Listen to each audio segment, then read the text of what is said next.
Hello and welcome to my Trap Monster deck profile.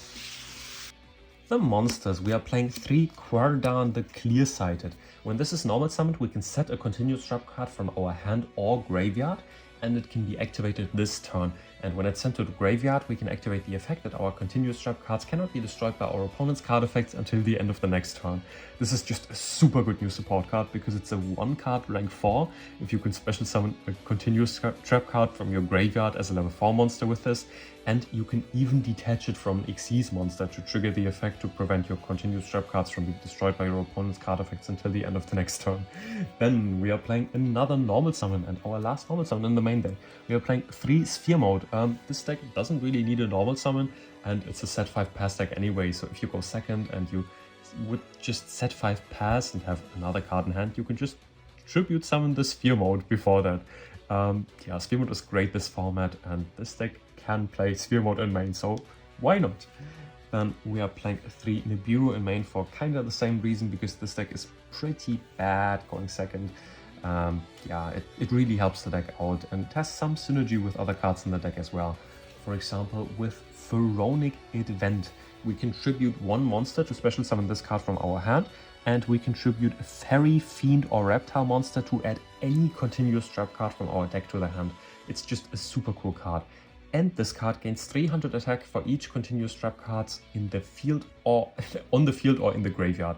But you should only play this as a one-off because it doesn't do anything going first, and it's only good if you draw this after you already got something on your board. And now the traps. We are playing 3 Statue of Anguish pattern. This is probably the best trap monster there is. While we control another trap monster, this card cannot be targeted by our opponent's card effects, and whenever we special summon something from our spawn trap zone, this can target a card our opponent controls and destroy it. This isn't once per turn, so if you control multiple of this and you special summon something from your spawn trap zone, you can target multiple cards your opponent controls per summon and destroy them. Then we are playing 3 Apophis, the Swamp Deity. This is just super good new support because this finally gives the deck something to negate mass removal. If your opponent, for example, uses a Lightning Storm, you can summon this, and then this can negate the effects of face-up cards our opponent controls up to the number of other continuous traps we control until the end of this turn. And this is special summoned as a normal monster, so it's not even an effect monster that our opponent could negate easily. So, and this works under Skill Drain. Then we are playing 3 Tiki Curse. Tiki Curse is super cool removal because this says that after damage calculation, when a trap monster battled, we can destroy that opponent's monster. And because this is after damage calculation and you might still need to crash with your trap monster, we are playing 3 Tiki Soul as well. Tiki Soul is super cool to just not have your trap cards be sent to the graveyard, because this says that when a trap monster would be destroyed by battle or card effect, we can set it instead of sending it to the graveyard. This means that we can have a trap monster attack into our opponent's monster, destroy the opponent's monster with Curse, and then we can just set our trap monster with Soul instead of sending it to the graveyard. And then we can special summon it on the next turn again, and with Statue of Anguish pattern we can destroy another card our opponent controls. It's super cool.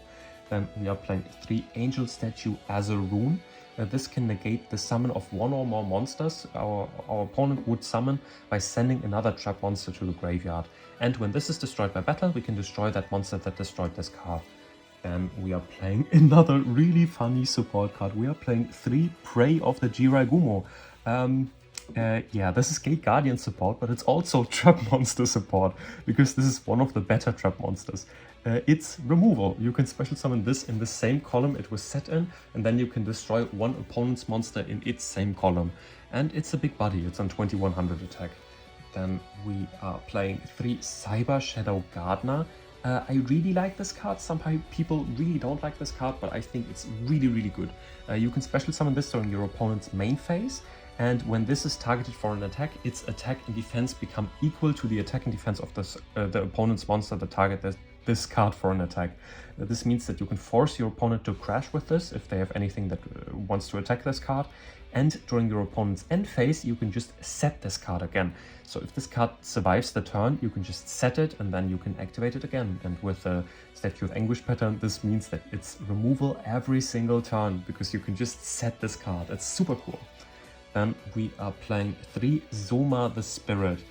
When this is destroyed by battle, we can basically just inflict 1800 damage to our opponent, and this is a level 4 monster. So you can make rank 4s with this, and yeah, it's on 1800 attack as well. So it's decent, but it's not great. And then we are playing the worst trap monster in our deck. We are playing 2 Mimesis Elephant. This can target a face-up monster on the field and declare an attribute and a type, and then that monster becomes that type and attribute. I chose to play this instead of some of the tuner trap monsters because this against some decks can stop them from doing stuff. For example, Tri-Brigade has to use specific monsters on the field as link material, or some monsters require specific types as material. For example, when you want to summon one of the Fire Fist Xyz monsters. This is really niche, I have to admit. It's really, really, really niche. But against some decks, this can stop the decks. Yeah, it's basically just there to be another name that you can special summon, and it has a big body. It's on 2100 defense. The tuner trap monsters I didn't like that much because the levels of the trap monsters are really different. For example, there are level 5 ones, there are level 4 ones, there are level 2 ones. A Statue of Anguish pattern is a level 7 one. So you can't really have a plan for what monsters you're gonna have on field and what synchro monsters you could summon. So I chose to play this instead of, for example, Shape Sister, but you could play Shape Sister over this instead and then play some synchro monsters in the extra deck. But I think this is probably the best. I tested quite much with this. And then we are playing 1 Imperial Custom. This says that other continuous trap cards we control cannot be destroyed by card effects or by battle. This is really cool because it prevents all of our trap monsters from being destroyed by battle or card effects. It's just super nice. And because we can negate cards like Evenly Matched with the Swamp Deity, this can basically prevent our trap monsters from being removed at all. But because there are more removal cards and sometimes it's just nice to have it, we are playing a playset Solemn Judgment in main deck as well. This is just really good because this is a set 5 pass deck, and if your opponent has an Evenly Matched or a Duster or a Lightning Storm, this can just prevent that, or it can even negate the summon of a monster. It's just super versatile and it's great for decks that just set 5 pass. In the extra deck, we are playing some great rank 4 cards. We are playing a Baguska. This is just great against any non-link deck. A Redoer. This is just cool because it comes back every single turn and it's removal and it destroys your opponent's deck. It's just super nice. And it can, as a quick effect, detach cards, so you get the Quarian and the Graveyard a bit easier. Then a Cowboy. This can swing over problematic monsters and you could technically play for time with this, but please don't play for time. And then some spice. We are playing a Castel the Sky Blaster Musketeer. This is removal and it can shuffle cards back into the deck, but it can also detach 1 material from this card and target a face-up monster on the field and change it to face-down defense position. This means that you can change your own trap monster to face-down defense position to activate it in the next turn again. It's situational, but it's also removal by just shuffling a card back into the deck. It's kind of super cool. Then we are playing Azus because we are playing Xyz monsters. For the link monsters, we are playing 1 Linguribo because there's exactly 1 out. I think we have to Ible lock, and that is Linguribo. I don't like the Nightmare lock, but yeah, we have to play it. Then some Link 2s. We are playing an IP, an Orsa, and a Dark as our Charmers. Then a Pit Knight early. This can just summon itself back every single turn and it's a negate, as well as a Nightmare Phoenix. This is just good spawn trap removal. Then our Link 3s, we are playing a Nightmare Unicorn. You could make this on your opponent's turn with an IP, and a Black Luster Soldier, Soldier of Chaos.